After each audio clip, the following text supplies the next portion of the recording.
श्री कृष्ण शरणम मम। श्रीमद् भगवद गीता के 11वें अध्याय का महात्म्य। श्री महादेव जी कहते हैं, प्रिय, गीता के वर्णन से संबंध रखने वाली कथा एवं विश्व रूप अध्याय के पावन महात्म्य को श्रवण करो। विशाल नेत्रों वाली पार्वती, इस अध्याय के महात्म्य का पूरा पूरा वर्णन नहीं किया जा सकता। इसके संबंध में सहस्त्रों कथाएं हैं। उनमें से एक यहाँ कही जाती है। प्रणिता नदी के तट पर मेघंकर नाम से विख्यात एक बहुत बड़ा नगर है। उसके प्राकार, चार दीवारी और गोपुर द्वार बहुत ऊंचे हैं। वहाँ बड़ी बड़ी विश्रामशालाएं हैं जिनमें सोने के खंभे शोभा दे रहे हैं। उस नगर में श्रीमान, सुखी, शांत, सदाचारी तथा जितेंद्रिय मनुष्यों का निवास है। वहाँ हाथ में शांग नामक धनुष धारण करने वाले जगदीश्वर भगवान विष्णु विराजमान है। वे परब्रह्म के साकार स्वरूप है। संसार के नेत्रों को जीवन प्रदान करने वाले हैं। उनका गौरवपूर्ण श्री विग्रह भगवती लक्ष्मी के नेत्र कमलों द्वारा पूजित होता है। भगवान की वह झांकी वामन अवतार की है। मेघ के समान उनका श्याम वर्ण तथा कोमल आकृति है। वक्ष स्थल पर श्रीवत्स का चिन्ह शोभा पाता है। वे कमल और वनमाला से विभूषित हैं। अनेक प्रकार के आभूषणों से सुशोभित हो भगवान वामन रत्न युक्त समुद्र के सदृश जान पड़ते हैं। पीतांबर से उनके श्याम विग्रह की कांति ऐसी प्रतीत होती है मानो चमकती हुई बिजली से घिरा हुआ स्निग्ध मेघ शोभा पा रहा हो। उन भगवान वामन का दर्शन करके जीव जन्म एवं संसार के बंधन से मुक्त हो जाता है। उस नगर में मेखला नामक महान तीर्थ है, जिसमें स्नान करके मनुष्य शाश्वत वैकुंठ धाम को प्राप्त होता है। वहाँ जगत के स्वामी करुणा सागर भगवान नृसिंह का दर्शन करने से मनुष्य 7 जन्मों के किए हुए घोर पाप से छुटकारा पा जाता है। जो मनुष्य मेखला में गणेश जी का दर्शन करता है वह सदा दुस्तर विघ्नों के भी पार हो जाता है। उसी मेघंकर नगर में कोई श्रेष्ठ ब्राह्मण थे जो ब्रह्मचर्य परायण, ममता और अहंकार से रहित, वेद शास्त्रों में प्रवीण, जितेंद्रिय तथा भगवान वासुदेव के शरणागत थे। उनका नाम सुनंद था। प्रिय, वे शांग धनुष धारण करने वाले भगवान के पास गीता के 11वें अध्याय विश्व रूप दर्शन योग का पाठ किया करते थे। उस अध्याय के प्रभाव से उन्हें ब्रह्म ज्ञान की प्राप्ति हो गई थी। परमानंद संदोह से पूर्ण उत्तम ज्ञानमयी समाधि के द्वारा इंद्रियों के अंतर्मुख हो जाने के कारण वे निश्चल स्थिति को प्राप्त हो गए थे और सदा जीवन मुक्त योगी की स्थिति में रहते थे। एक समय जब बृहस्पति सिंह राशि पर स्थित थे, महायोगी सुनंद ने गोदावरी तीर्थ की यात्रा आरंभ की। वे क्रमशः विरज तीर्थ, तारा तीर्थ, कपिला संगम, अष्ट तीर्थ, कपिला द्वार, नृसिंहवन, अंबिकापुरी तथा करस्थानपुर आदि क्षेत्रों में स्नान और दर्शन करते हुए विवाह मंडप नामक नगर में आए। वहां उन्होंने प्रत्येक घर में जाकर अपने ठहरने के लिए स्थान मांगा, किंतु कहीं भी उन्हें स्थान नहीं मिला। अंत में गांव के मुखिया ने उन्हें एक बहुत बड़ी धर्मशाला दिखा दी।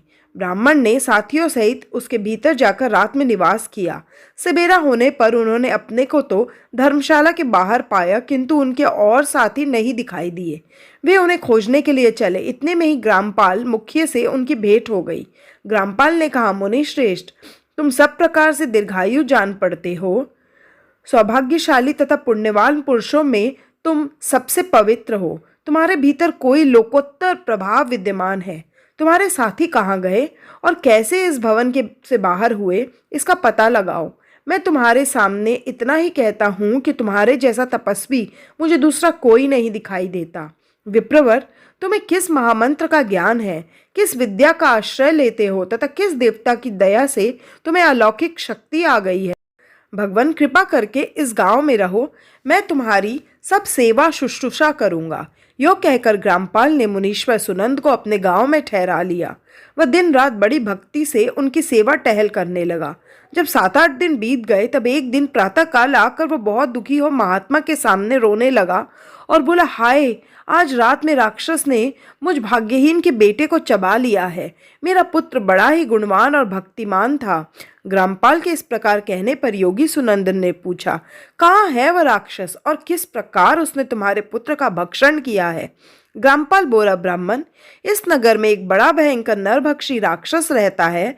वह प्रतिदिन आकर इस नगर के मनुष्यों को खा लिया करता है। तब एक दिन समस्त नगरवासियों ने मिलकर उससे प्रार्थना की, राक्षस, तुम हम सब लोगों की रक्षा करो, हम तुम्हारे लिए भोजन की व्यवस्था किए देते हैं। यहाँ बाहर के जो पथिक रात में आकर नींद लेने लगे उनको खा जाना। इस प्रकार नागरिक मनुष्यों ने गांव के मुझ मुखिया द्वारा इस धर्मशाला में भेजे हुए पथिकों को ही राक्षस का आहार निश्चित किया।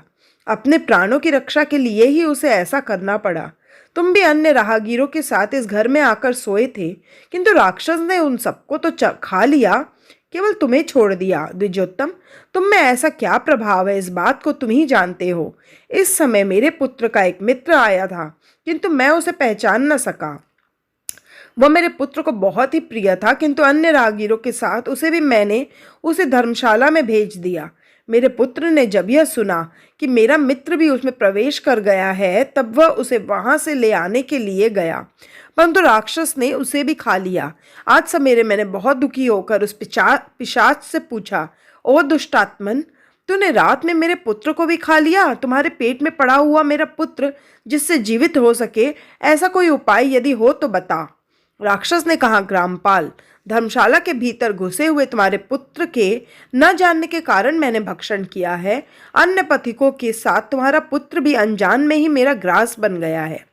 वह मेरे उदर में जिस प्रकार जीवित और रक्षित रह सकता है, वह उपाय स्वयं विधाता ने ही कर दिया है। जो ब्राह्मण सदा गीता के 11वें अध्याय का पाठ करता हो, उसके प्रभाव से मेरी मुक्ति होगी और मरे हुओं को पुनः जीवन प्राप्त होगा। यहाँ कोई ब्राह्मण रहते हैं जिनको मैंने एक दिन धर्मशाला से बाहर कर दिया था। वे निरंतर गीता के 11वें अध्याय का जप किया करते हैं। इस अध्याय के मंत्र से 7 बार अभिमंत्रित करके यदि वह मेरे ऊपर जल का छींटा दे तो निसंदेह मेरा शाप से उद्धार हो जाएगा। इस प्रकार उस राक्षस का संदेश पाकर मैं तुम्हारे निकट आया हूँ। ब्राह्मण ने पूछा, ग्रामपाल, जो रात में सोए हुए मनुष्यों को खाता है, वह प्राणी किस पाप से राक्षस हुआ? ग्रामपाल बोला, ब्राह्मण, पहले इस गांव में कोई किसान ब्राह्मण रहता था। एक दिन वह अघनी के खेत की क्यारियों की रक्षा करने में लगा था। वहां से थोड़ी ही दूर पर एक बहुत बड़ा गिद्ध किसी राही को मारकर खा रहा था। उसी समय एक तपस्वी कहीं से आ निकले, जो उस राही को बचाने के लिए दूर से ही दया दिखाते आ रहे थे। गिद्ध उस राही को खाकर आकाश में उड़ गया। तब तपस्वी ने कुपित होकर उस किसान से कहा, ओ दुष्ट हलवाहे, तुझे धिक्कार है, तू बड़ा ही कठोर और निर्दयी है। दूसरे की रक्षा से मुंह मोड़कर केवल पेट पालने के धंधे में लगा है। तेरा जीवन नष्ट प्राय है। अरे, जो चोर, डाढ़ वाले जीव, सर्प, शत्रु, अग्नि, विष, जल, गीध, राक्षस, भूत तथा बेताल आदि के द्वारा घायल हुए मनुष्यों की शक्ति होते हुए भी उपेक्षा करता है, वह उनके वध का फल पाता है। जो शक्तिशाली होकर भी चोर आदि के चंगुल में फंसे हुए ब्राह्मण को छुड़ाने की चेष्टा नहीं करता, वह घोर नरक में पड़ता और पुनः भेड़िए की योनि में जन्म लेता है। जो वन में मारे जाते हुए तथा गृध्र और व्याघ्र की दृष्टि में पड़े हुए जीव की रक्षा के लिए छोड़ो छोड़ो की पुकार करता है, वह परम गति को प्राप्त होता है। जो मनुष्य गौ की रक्षा के लिए व्याघ्र, भील तथा दुष्ट राजाओं के हाथ से मारे जाते हैं, वे भगवान विष्णु के उस परम पद को प्राप्त होते हैं जो योगियों के लिए भी दुर्लभ है। सहस्त्र अश्वमेघ और 100 वाजपेयी यज्ञ मिलकर शरणागत रक्षा की 16वीं कला के बराबर भी नहीं हो सकते। दीन तथा भयभीत जीव की उपेक्षा करने से पुण्यवान पुरुष भी समय आने पर कुंभीपाक नामक नरक में पकाया जाता है। तूने दुष्ट गिद्ध के द्वारा खाए जाते हुए राही को देखकर उसे बचाने में समर्थ होते हुए भी जो इसकी रक्षा नहीं की, इससे तू निर्दयी जान पड़ता है, अतः तू राक्षस हो जा। हलवाहा बोला, महात्मन, मैं यहाँ उपस्थित अवश्य था, किंतु मेरे नेत्र बहुत देर से खेत की रक्षा में लगे थे, अतः पास होने पर भी गिद्ध के द्वारा मारे जाते हुए इस मनुष्य को मैं नहीं जान सका। अतः मुझ दीन पर आपको अनुग्रह करना चाहिए। तपस्वी ब्राह्मण ने कहा, जो प्रतिदिन गीता के 11वें अध्याय का जप करता है, उस मनुष्य के द्वारा अभिमंत्रित जल जब तुम्हारे मस्तक पर पड़ेगा, उस समय तुम्हें शाप से छुटकारा मिल जाएगा। यह कहकर तपस्वी ब्राह्मण चले गए और वह हलवाहा राक्षस हो गया। अतः द्विज श्रेष्ठ, तुम चलो और 11वें अध्याय से तीर्थ के जल को अभिमंत्रित करो, फिर अपने ही हाथ से उस राक्षस के मस्तक पर उसे छिड़क दो। ग्रामपाल की यह सारी प्रार्थना सुनकर ब्राह्मण का हृदय करुणा से भर आया। वे बहुत अच्छा कहकर उसके साथ राक्षस के निकट गए। वे ब्राह्मण योगी थे। उन्होंने विश्व रूप दर्शन नामक 11वें अध्याय से जल अभिमंत्रित करके उस राक्षस के मस्तक पर डाला। गीता के 11वें अध्याय के प्रभाव से वह शाप से मुक्त हो गया। उसने राक्षस देह का परित्याग करके चतुर्भुज रूप धारण कर लिया तथा उसने जिन सहस्त्र पथिकों का भक्षण किया था वे भी शंख, चक्र एवं गदा धारण किए चतुर्भुज रूप हो गए। तत्पश्चात वे सभी विमान पर आरूढ़ हुए। इतने में ही ग्रामपाल ने राक्षस से कहा, निशाचर, मेरा पुत्र कौन है? उसे दिखाओ। उसके यो कहने पर दिव्य बुद्धि वाले राक्षस ने कहा, ये जो तमाल के समान श्याम, चार भुजाधारी, माणिक्यमय मुकुट से सुशोभित तथा दिव्य मणियों के बने हुए कुंडलों से अलंकृत है, हार पहनने के कारण जिनके कंधे मनोहर प्रतीत होते हैं, जो सोने के भुजबंदों से विभूषित, कमल के समान नेत्र वाले, स्निग्ध रूप तथा हाथ में कमल लिए हुए हैं और दिव्य विमान पर बैठकर देवत्व को प्राप्त हो चुके हैं, इन्हीं को अपना पुत्र समझो। यह सुनकर ग्रामपाल ने उसी रूप में अपने पुत्र को देखा और उसे अपने घर ले जाना चाहा। यह देख उसका पुत्र हंस पड़ा और इस प्रकार कहने लगा। पुत्र बोला, ग्रामपाल, कई बार तुम भी मेरे पुत्र हो चुके हो। पहले मैं तुम्हारा पुत्र था, किंतु अब देवता हो गया हूँ। इन ब्राह्मण देवता के प्रसाद से वैकुंठ धाम को जाऊंगा। देखो, यह निशाचर भी चतुर्भुज रूप को प्राप्त हो गया है। 11वें अध्याय के महात्म्य से ये सब लोगों के साथ श्री विष्णु धाम को जा रहा है। अतः तुम भी इन ब्राह्मण देव से गीता के 11वें अध्याय का अध्ययन करो और निरंतर उसका जप करते रहो। इसमें संदेह नहीं कि तुम्हारी भी ऐसी ही उत्तम गति होगी। तात, मनुष्यों के लिए साधु पुरुषों का संग सर्वथा दुर्लभ है, वह भी इस समय तुम्हें प्राप्त है। अतः अपना अभीष्ट सिद्ध करो। धन, भोग, दान, यज्ञ, तपस्या और पूर्व कर्मों से क्या लेना है? विश्व रूपाध्याय के पाठ से ही परम कल्याण की प्राप्ति हो जाती है। पूर्णानंद संदोह स्वरूप श्री कृष्ण नामक ब्रह्मा के मुख से कुरुक्षेत्र में अपने मित्र अर्जुन के प्रति जो अमृत में उपदेश निकला था, वही श्री विष्णु का परम तात्विक रूप है। तुम उसी का चिंतन करो। वह मोक्ष के लिए प्रसिद्ध रसायन है। संसार भय से डरे हुए मनुष्यों के आदि व्याधि का विनाशक तथा अनेक जन्म के दुखों का नाश करने वाला है। मैं उसके सिवा दूसरे किसी साधन को ऐसा नहीं देखता, अतः उसी का अभ्यास करो। श्री महादेव जी कहते हैं, यह कहकर वह सब के साथ श्री विष्णु के परम धाम को चला गया। तब ग्रामपाल ने ब्राह्मण के मुख से उस अध्याय को पढ़ा। फिर वे दोनों ही उसके महात्म्य से विष्णु धाम को चले गए। पार्वती, इस प्रकार तुम्हें 11वें अध्याय की महात्म्य कथा सुनाई है। इसके श्रवण मात्र से महान पातकों का नाश हो जाता है। ओम श्री परमात्मने नमः। अथ एकादशोऽध्याय। अर्जुन उवाच, मदनुग्रहाय परमं गुह्यमध्यात्मसंगितं यत्त्वयोक्तं वचस्तेन मोहोऽयं विगतो मम। भवाप्ययो हि भूतानां श्रुतो विस्तरशो मया त्वतः कमलपत्राक्ष माहात्म्यमपि चाव्ययम्। एवमेतद्यथात् त्वमात्मानं परमेश्वर द्रष्टुमिच्छामि ते रूपमैश्वरं पुरुषोत्तम। मन्यसे यदि तच्छक्यं मया द्रष्टुमिति प्रभो। योगेश्वरो ततो मे त्वं दर्शयात्मानमव्ययम्। श्री भगवानुवाच, पश्य मे पार्थरूपाणि शतशोथसहस्रश नानाविधानि दिव्यानि नानावर्णाकृतीनि च। पश्यादित्यान् वसून् रुद्रान् श्विनो मरुतस्तथा बहुन्यदृष्टपूर्वाणि पश्चाश्चर्याणि भारत। इह कस्थं जगत्कृत्स्नं पश्चाद सचराचरं मम देहे गुणाकेश यच्चान्यद् द्रष्टुमिच्छसि। न तु मां शक्यसे द्रष्टुं मनयेनैव स्वचक्षुषा। दिव्यं ददामि ते चक्षु पश्य मे योगमैश्वरम्। संजय उवाच, एवमुक्त्वा ततो राजन् महायोगेश्वरो हरि दर्शयामास पार्थाय परमं रूपमैश्वरम्। अनेकवक्त्रनयनमनेकाद्भुतदर्शनम् अनेकदिव्याभरणं दिव्यानेकोद्यतायुधम्।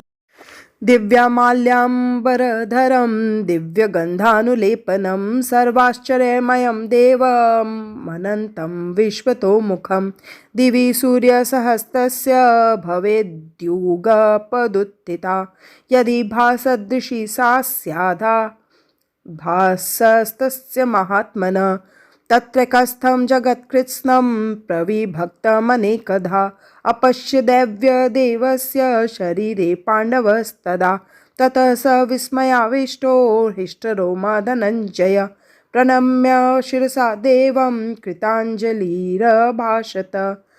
अर्जुनोवाच पश्यामि देवांस्तव देहे देहे सर्वांस्तथा भूतविशेषसङ्घान् ब्रह्माणमीशं कमलासनस्थमृच्छिश्च सर्वानुरागांश्च दिव्यान् अनेकबाहूदरवक्त्रनेत्रं पश्यामि त्वां सर्वतोऽनन्तरूपं नान्तं न मध्यं न पुनस्तवादिं पश्यामि विश्वेश्वर विश्वरूप किरीटितं गदिनं चिक्रीणं च तेजोराशिं सर्वतो दीप्तिमन्तं पश्यामि त्वां दुर्निरीक्ष्यं समन्ता दीप्तानलार्कद्युतिमप्रमेयम् त्वमक्षरं परमं वेदितव्यं त्वमस्य विश्वस्य परं निधानं त्वमव्यय शाश्वत धर्मगोप्ता सनातनस्त्वं पुरुषो मतो मे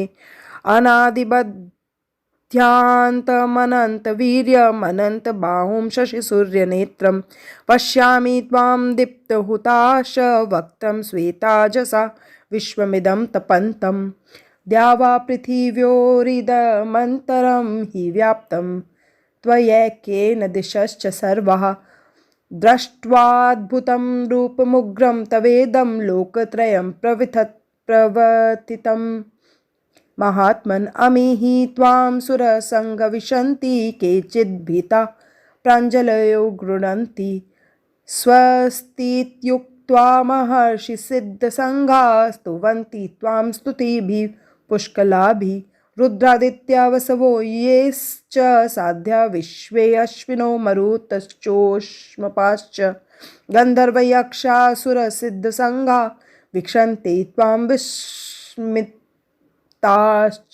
सर्वे रूपं महते बहुवक्त्रनेत्रं महाबाहो बहुबाहुरूपादं बहुदरं बहुद्रष्टकरालं दृष्ट्वा लोका प्रवर्तितास्तथाहं नभस्पृशं दीप्तमनेकवर्णं व्यात्ताननं दीप्तिविशालनेत्रं दृष्ट्वा हि त्वां प्रव्यथितान्तरात्मा धृतिं न विन्दामि शमं च विष्णो दष्टाकरालानि च ते मुखानि दृष्ट्वैव कालानल सन्निभानि दिशो न जाने न लभे न च शर्म प्रसीद देवेश्च गन्निवास अमी च त्वां धृतराष्ट्रस्य पुत्रा सर्वे सहैवावनिपालसङ्घे भीष्मद्रोणसूतपुत्रस्तथासो साहास्मदीयैरपि योधमुख्ये वक्त्राणि ते त्वरमाणा विशन्ति द्रष्टा करालानि भयानकानि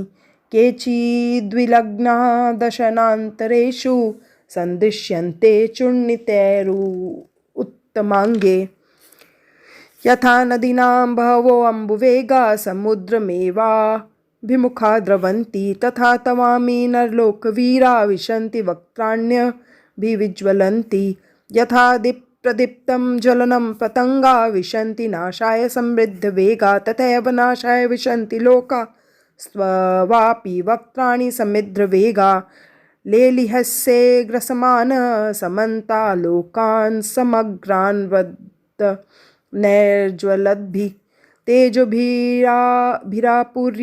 जगत्समग्रं वासस्तवोग्रः प्रतपन्ति विष्णो आख्यहि मे को भवानुग्ररूपो नमोऽस्तु ते देववर प्रसीद विज्ञातुमिच्छामि भवन्तमाद्यं न हि प्रजानामि तव प्रवृत्तिं। श्री भगवान उवाच कालोऽस्मि लोकक्षय कृतप्रवृद्धो लोकान् समाहर्तुमिह प्रवृत्तः ऋते अपि त्वां न भविष्यन्ति सर्वे ये अवस्थिता प्रत्यनिकेषु योधा तस्मात् त्वमुत्तिष्ठ यशो लभस्व जित्वा शत्रून् भुङ्गश्व राज्यं समृद्धं मयैवैते निहता पूर्वमेव निमित्तमात्रं भव सव्यसाचिन् द्रोणं च भीष्मं च जयद्रथं च कर्णं तथान्या नपि योधवीरान् मया हतांस्त्वं जयिमा व्यतिष्ठा युध्यस्व जेतासि रणे सपत्नान्। संजय उवाच एतच्छ्रुत्वा वचनं केशवस्य कृताञ्जलिर्वेपमानः किरीटी नमस्कृत्वा भूय एवाह कृष्णं सगदगदं भीत प्रणम्य अर्जुन उवाच स्थाने ऋषिकेश तव प्रकृत्या जगत्प्रहृष्यत्यनुरज्यते च रक्षांसि भीतानि दिशो द्रवन्ति सर्वे नमस्यन्ति च सिद्धसङ्गा कस्माश्च तेन न मेरन्महात्मन् गरीयसे ब्रह्मणोऽप्यादिकर्त्रे अनन्तदेवेश जगन्निवास त्वमक्षरं सत्तत्परं यत् तमादिदेव पुरुषपुराणस्त्वमस्य विश्वस्य परं निधानं वितासि वेद्यं च परं च धाम त्वया ततं विश्वमनन्तरूप वायुर्यमो अग्निवरुण शशाङ्क प्रजापतिस्त्वं प्रपितामहश्च नमो नमस्तेऽस्तु सहस्रकृत्वः पुनश्च भूयोऽपि नमो नमस्ते नमः पुरस्तादथ पृष्ठतस्ते नमोऽस्तु ते सर्वतः एव सर्व अनन्तवीर्यामितविक्रमस्त्वं सर्वं समाप्नोषि ततोऽसि सर्वः सखेति मत्वा प्रसभं वदुक्तं हे कृष्ण हे यादव हे सखेति आजानता महिमानं तवेदं मया प्रमादात् प्रणयेन वापि यच्चावहासार्थम सत्कृतोऽसि विहारशय्यासनभोजनेषु एकोऽथवाप्यच्युत तत्समक्षं तत्क्षामये त्वमाहम प्रमेयं पितासि लोक्यस्य चराचरस्य त्वमस्य पूज्यस्य गुरुर्गरीयान् न त्वत्समोऽस्त्यभ्यधिक कुतो अन्यो लोकत्रयेऽप्यप्रतिमप्रभाव तस्मात् प्रणम्य प्रणिधाय कायं प्रसादयित्वामहमीशमीड्यं पितेव पुत्रस्य सखेव सख्यु प्रियप्रियार्हासति देव सोढुम् अदृष्टपूर्वं हृषितोऽस्मि दृष्ट्वा भयेन च प्रव्यथितं मनो मे तदेव मे दर्शय देवरूपं प्रसीद देवेश जगन्निवास किरीटिनं गदिनं चक्रहस्तमिच्छामि त्वां द्रष्टुमहं तथैव तेनैव रूपेण चतुर्भुजेन सहस्रबाहो भव विश्वमूर्ते। श्रीभगवान् उवाच मया प्रसन्नेन तवार्जुनेदं रूपं परं दर्शितमात्मयोगात् तेजोमयं विश्वमनन्तमाद्यं यन्मे त्वदन्येन न द्रष्टपूर्वं न वेदयज्ञाध्ययनैर्न दानैर्न क्रियाभिर्न तपोभिरुग्ने एवं रूपः शक्यहं त्रिलोके द्रष्टुं त्वदन्येन कुरु प्रवीर मा ते व्यथा मा च विमूढ भावो दृष्ट्वा रूपं घोरमृडीडममेदं व्यपेतभिप्रीतमना पुनस्त्वं तदेव मे रूपमिदं प्रपश्य।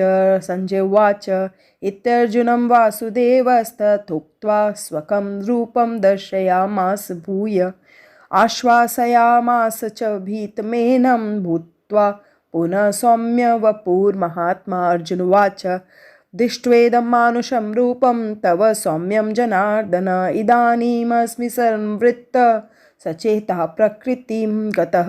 श्रीभगवान् उवाच सुदुर्दर्शमिदं रूपं दृष्टवानसि यन्मम देवाप्यस्य रूपस्य नित्यं दर्शनकाङ्क्षिणः नाहं वेदैर्न तपसा न दानेन ये चेज्जया शक्येवं विदो द्रष्टुं दृष्टवानसि मां यथा भक्त्या त्वनन्या शक्य अहमेवंविधोऽर्जुन ज्ञातुं द्रष्टुं च तत्त्वेन प्रवेष्टुं च परन्तप मत्कर्म कृन् मत्परमो मद्भक्तः सङ्गवर्जितः निर्वैरः सर्वभूतेषु यः स मामेति पाण्डव।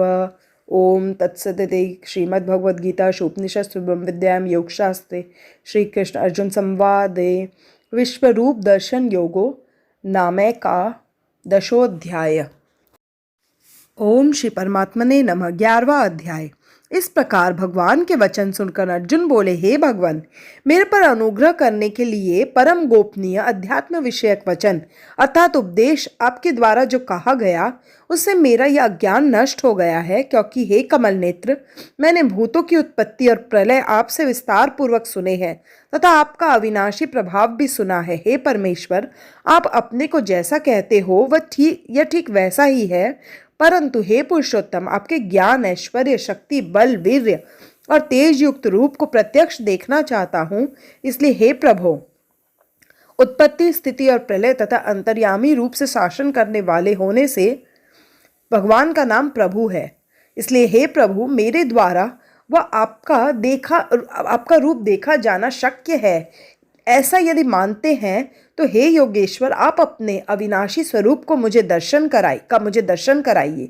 इस प्रकार अर्जुन के प्रार्थना करने पर श्री कृष्ण भगवान बोले, हे पार्थ, मेरे सैकड़ों तथा हजारों नाना प्रकार के और नाना वर्ण तथा आकृति वाले अलौकिक रूपों को देख।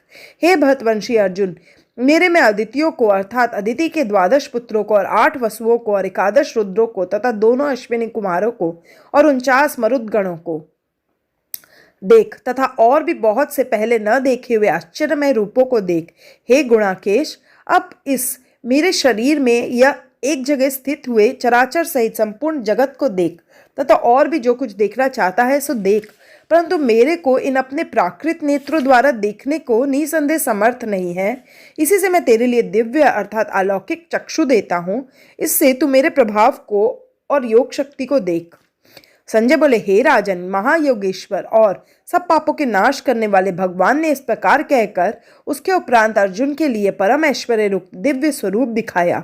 उस अनेक मुख और नेत्रों से युक्त तथा अनेक अद्भुत दर्शनों वाले एवं बहुत से दिव्य भूषणों से युक्त और बहुत से दिव्य शस्त्रों को हाथ में उठाए हुए तथा दिव्य माला और वस्त्रों को धारण किए हुए और दिव्य गंधन का अनुलेपन किए हुए एवं सब प्रकार के आश्चर्यों से युक्त सीमा रहित विराट स्वरूप परम देव परमेश्वर को अर्जुन ने देखा। हे राजन, आकाश में 1000 सूर्यों के एक साथ उदय होने से उत्पन्न हुआ जो प्रकाश होवे, वह भी उस विश्व रूप परमात्मा के प्रकाश के सदृश कदाचित ही होवे।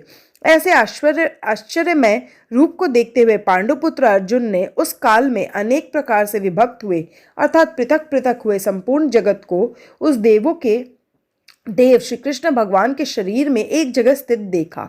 उसके अनंतर वह आश्चर्य से युक्त हुआ हर्षित रोमों वाला अर्जुन विश्व रूप परमात्मा को श्रद्धा भक्ति सहित सिर से प्रणाम करके हाथ जोड़ते हुए बोला, हे देव, आपके शरीर में संपूर्ण देवों को तथा अनेक भूतों के समुदायों को और कमल के आसन पर बैठे हुए ब्रह्मा को तथा महादेव को और संपूर्ण ऋषियों को तथा दिव्य सर्पों को देखता हूँ। हे संपूर्ण विश्व के स्वामिन, आपको अनेक हाथ, पेट, मुख और नेत्रों से युक्त तथा सब ओर से अनंत रूपों वाला देखता हूँ। हे विश्वरूप, आपके न अंत को देखता हूँ तथा न मध्य को और न आदि को ही देखता हूँ। हे विष्णु, आपको मैं मुकुट युक्त, गदा युक्त और चक्र युक्त तथा सब ओर से प्रकाशमान तेज का पुंज, प्रज्वलित अग्नि और सूर्य के सदृश ज्योति युक्त देखने में अति गहन और अप्रमेय स्वरूप सब ओर से देखता हूँ। इसलिए हे भगवान, आप ही जानने योग्य परम अक्षर है अर्थात परम ब्रह्म परमात्मा है और आप ही इस जगत के परम आश्रय है तथा आप ही अनादि धर्म के रक्षक है और आप ही अविनाशी सनातन पुरुष है, ऐसा मेरा मत है। हे परमेश्वर, मैं आपको आदि अंत और मध्य से रहित तथा अनंत सामर्थ्य से युक्त और अनंत हाथों वाला तथा चंद्र सूर्य रूप नेत्रों वाला और प्रज्वलित अग्नि रूप मुख वाला तथा अपने तेज से इस जगत को तपायमान करता हुआ देखता हूँ। हे महात्मन, यह स्वर्ग और पृथ्वी के बीच का संपूर्ण आकाश तथा सब दिशाएं एक आपसे ही परिपूर्ण है तथा आपके इस अलौकिक और भयंकर रूप को देखकर तीनों लोक अति व्यथा को प्राप्त हो रहे हैं।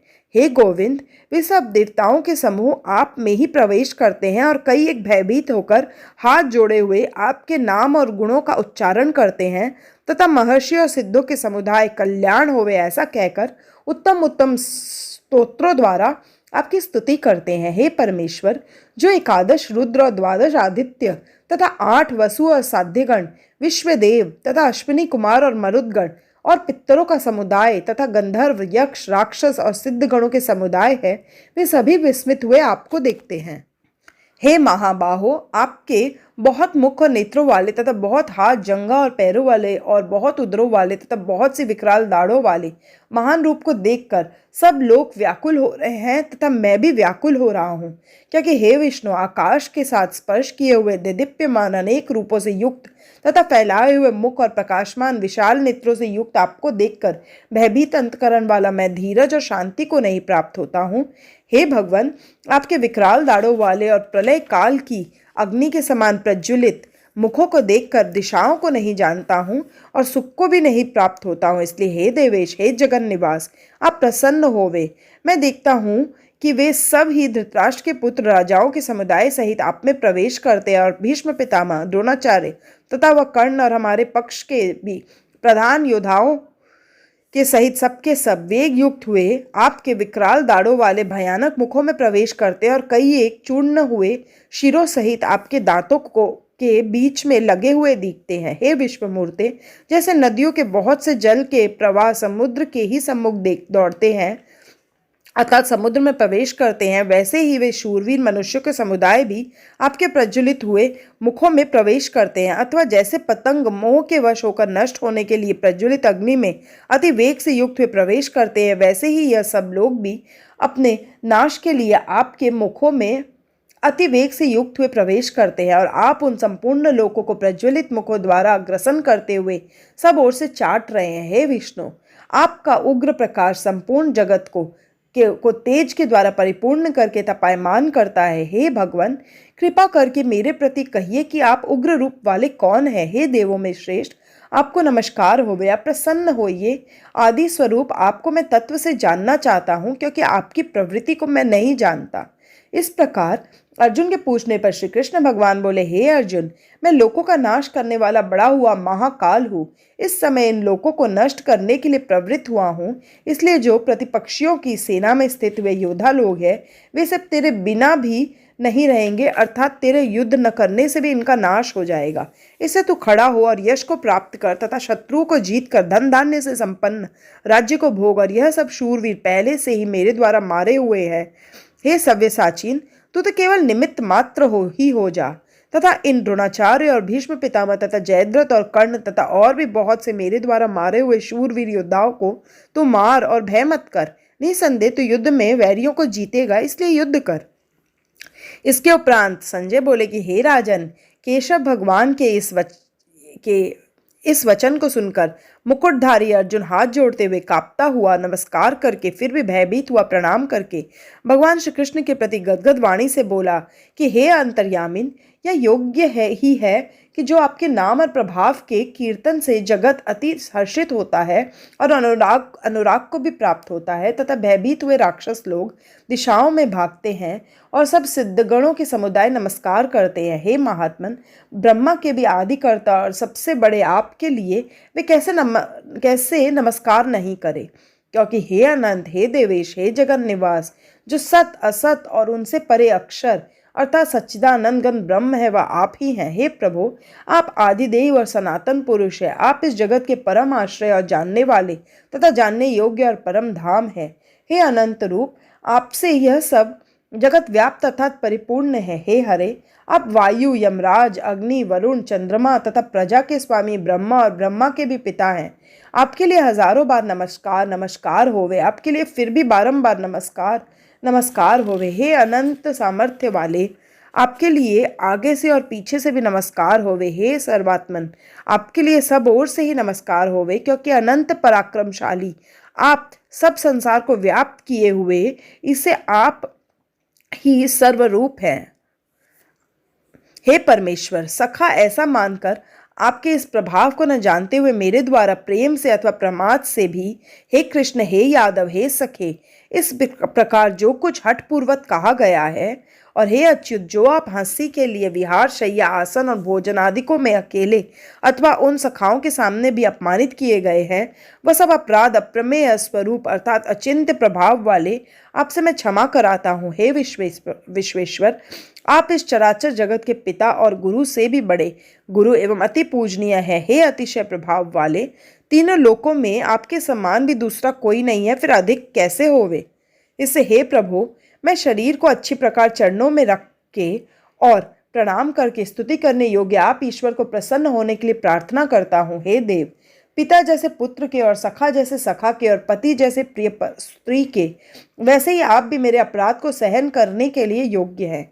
हे विश्वमूर्ते, मैं पहले न देखे हुए आश्चर्य में आपके इस रूप को देखकर हर्षित हो रहा हूँ और मेरा मन भय से अति व्याकुल भी हो रहा है। इसलिए हे देव, आप उस अपने चतुर्भुज रूप को ही मेरे लिए दिखाइए। हे देवेश, हे जगन निवास, प्रसन्न होइए। हे विष्णु, मैं वैसे ही आपको मुकुट धारण किए हुए तथा गदा और चक्र हाथ में लिए हुए देखना चाहता हूँ। इसलिए हे विश्वरूप, हे सहस्त्रबाहो, आप उसी चतुर्भुज रूप से युक्त होइए। इस प्रकार अर्जुन की प्रार्थना को सुनकर श्री कृष्ण भगवान बोले, हे अर्जुन, अनुग्रह पूर्वक मैंने अपनी योग शक्ति के प्रभाव से यह मेरा परम तेजोमय, सबका आदि और सीमा रहित विराट रूप तेरे को दिखाया है, जो कि तेरे सिवा दूसरे से पहले नहीं देखा गया। हे अर्जुन, मनुष्य लोक में इस प्रकार विश्व रूप वाला मैं न वेद और यज्ञों के अध्ययन से तथा न दान से, न क्रियाओं से, न उग्र तपो से ही तेरे सिवा दूसरे से देखा जाने को शक्य हूँ। इस प्रकार के मेरे इस विकराल रूप को देखकर तेरे को व्याकुलता न होवे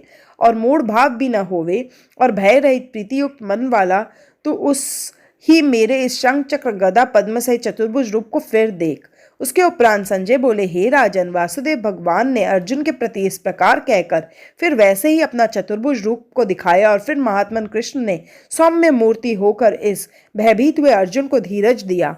उसके उपरांत अर्जुन बोले, हे जनार्दन, आपके इस अति शांत मनुष्य रूप को देखकर मैं शांत चित्त हुआ, अपने स्वभाव को प्राप्त हो गया हूँ। इस प्रकार अर्जुन के वचन को सुनकर श्री कृष्ण भगवान बोले, हे अर्जुन, मेरा यह चतुर्भुज रूप देखने को अति दुर्लभ है कि जिसको तुमने देखा है, क्योंकि देवता भी सदा इस रूप के दर्शन की इच्छा वाले हैं। हे अर्जुन, न वेदों से, न तप से, न दान से और न यज्ञ से इस प्रकार चतुर्भुज रूप वाला मैं देखा जाने को शक्य हूँ कि जैसे मेरे को तुमने देखा है। परंतु हे श्रेष्ठ तप वाले अर्जुन, अनन्य भक्ति करके तो इस प्रकार चतुर्भुज रूप वाला मैं प्रत्यक्ष देखने के लिए और तत्व से जानने के लिए तथा प्रवेश करने के लिए अर्थात एक ही भाव से प्राप्त होने के लिए भी शक्य हूँ। हे अर्जुन, जो पुरुष केवल मेरे ही लिए सब कुछ मेरा समझता हुआ यज्ञ, दान और तप आदि संपूर्ण कर्तव्य कर्मों को करने वाला है और मेरे पारायण है, अर्थात मेरे को परम आश्रय और परम गति मानकर मेरी प्राप्ति के लिए तत्पर है तथा मेरा भक्त है, अर्थात मेरा नाम, गुण, प्रभाव और रहस्य के श्रवण, कीर्तन, मनन, ध्यान और पठन पाठन का प्रेम सहित निष्काम भाव से निरंतर अभ्यास करने वाला है और आसक्ति रहित है, अर्थात स्त्री, पुत्र और धनादि संपूर्ण सांसारिक पदार्थों में स्नेह रहित है और संपूर्ण भूत प्राणियों में वैर भाव से रहित है, ऐसा वह अनन्य भक्ति वाला पुरुष मेरे को ही प्राप्त होता है। इति श्रीमद् भगवद गीता रूपी उपनिषद एवं ब्रह्म विद्या तथा योग शास्त्र विषयक श्री कृष्ण और अर्जुन के संवाद में विश्व रूप दर्शन योग नामक 11वां अध्याय। श्री कृष्ण शरणम मम।